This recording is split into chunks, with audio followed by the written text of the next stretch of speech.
Para sa round 5 ng Kusina Battle, mangunguha kami ng kangkong ni Shuvi. Sa loob ng 5 minuto, ang may pinakamarami at pinakamaayos na maitataling kangkong, siya ang panalo.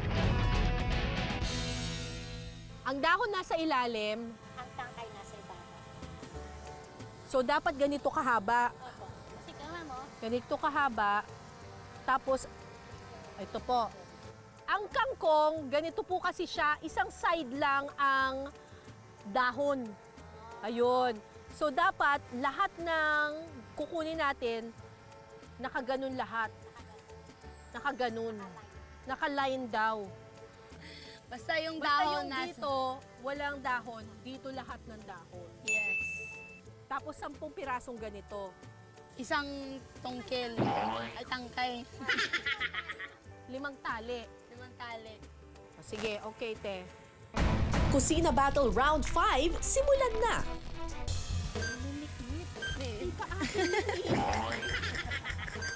Mamaya ako na aayusin. Kukunin ko muna sila lahat sa isa. Hala, ang liit! Pangit naman ang mga kangkong dito! Uy, parang maaano na tayo. 7, 8, 9. One last. 10.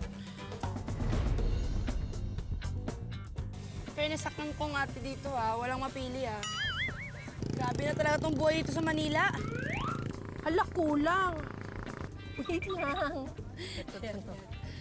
Basta makaisang bungkus ako, okay na.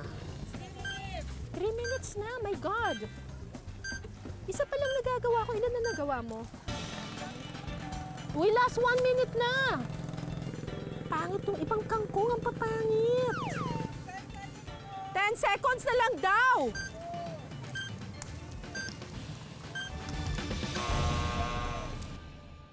Oras na para husgahan ng tunay na magkakangkong ang mga nakuha namin ni Shuvi.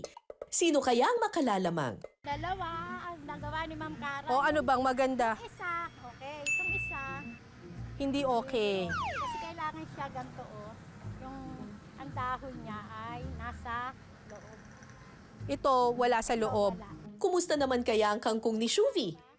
Kay Shubi, 3 nga, pero hindi siya talagang perfect. Anong pagkakatali po? Eto Neng, kasi ito diba? Kasi dapat ito, puro tangkay. Kaya Bawasan pa po yung dahon. At ang hatol, para sa akin, tayo na lang.